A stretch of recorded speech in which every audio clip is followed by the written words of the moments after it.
Hey everybody, welcome back. Devin the OG, the original Grognard, sitting down here for Lock and Load Publishing. And hey, we're back at Tabletop Simulator. So that must mean we've got some new news and information and new stuff for the Tabletop Simulator modules that we have done for Lock and Load Tactical. And yes, we do have new information.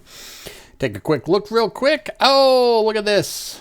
5.1 rules and player aid cards have been added into the Tabletop Simulator modules for Lock and Load Tactical. So now, if you want to, you just can use the new 5.1 rules over the 5.0 rules, and the biggest thing is the player aid charts. The player aid charts are really well done now. I mean, let's go ahead and take a look at a couple of them. We've got, you take a look at it, we've got the rules references next to each modifier that you come into the game. So pretty much that's the biggest thing that we did, is we cleaned all the charts up and we started to put in all the rules references. So if you're looking for the exact rule, okay, here, this is the melee table. How exactly does melee work? Oh, bingo, it's right there, 8.0. So these have been added in all of the Lock and Load Tactical modules, and the starter kit module has the new cut down starter kit rules in it. There was a bunch of stuff in there that really wasn't needed for the starter kit, so we ripped a bunch of that stuff out, and so the 5.1 starter kit is now a more cut down, more trim, more slim version for your gaming needs. And we also got another little bonus for you. In every single module we have, in the admin counters, if you do a search all the way down at the bottom, you'll find a new crate that you just pull out and set to the side.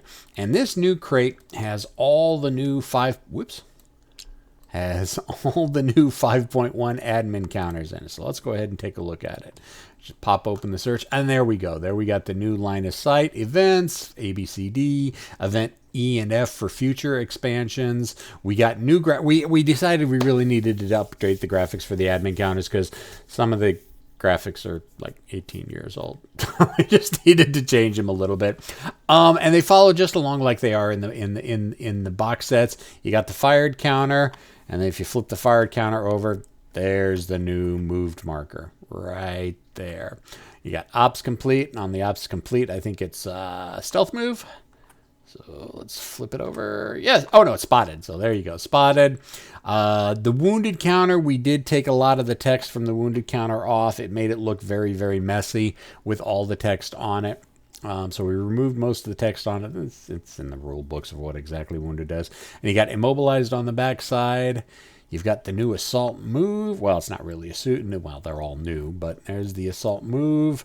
And let's flip it over. Oh, look at that. We now actually have a counter for assault fire. So, since there are two different actions, one assault move and one assault fire, you now have a marker to help you remember which one it is. So then you've got the shaken markers, and you notice there are two different shaken markers. I don't know why those are flipping off halfway a little bit. But then you've got continuous move and low crawl on the back.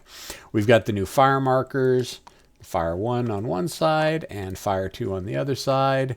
The new graphics for the smoke markers. Smoke 1, flip it over, and smoke 2. Fire for effect, melee, hit and run, yada, yada, yada. Victory, we didn't have victory markers in the game before, and I always thought that was kind of a little bit silly, because there's a lot of scenarios that are victory point based, and sometimes you need to know where. It's easier to, if you have a marker on the board, to remember, okay, that's the hex I need to go grab, and then they got two different sides, so you can indicate which side is in control of the hex. Been a few times I've lost scenarios because I lost track of, oh yeah, I've got these 3 victory points, but I forgot about that one over there. So we've got victory locations in here now. Objective markers, A, B, C, and D. Again, something a little bit new. And if you'll notice, these are a little bit bigger.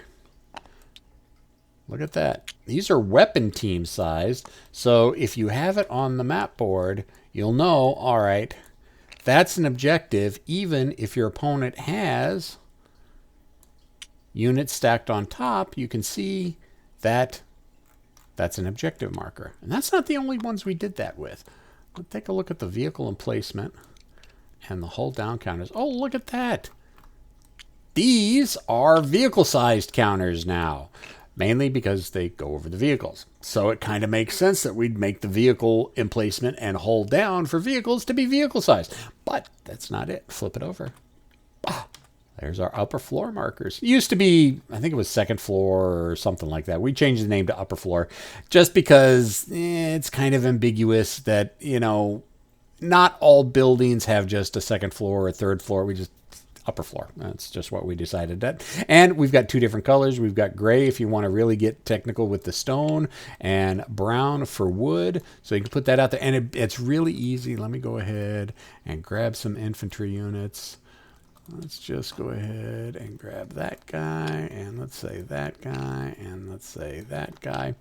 So you can have someone on the first floor, and you can tell, all right, it's a little bit off, but it's so easy now to tell what's on the upper floors between what's on the ground floors. And that used to confuse me a lot because there'd be a lot of times I would get into situations where I would be assaulting into a building or trying to melee into a building thinking, hey, I'm going to be able to knock out these guys that are shaking, and forget that they were on the upper floor or the second floor because the second floor marker was the same size as the rest of them. And I thought they were, you know, on the floor that I was attacking into, and they rally and then throw grenades on my head and kill all my troops.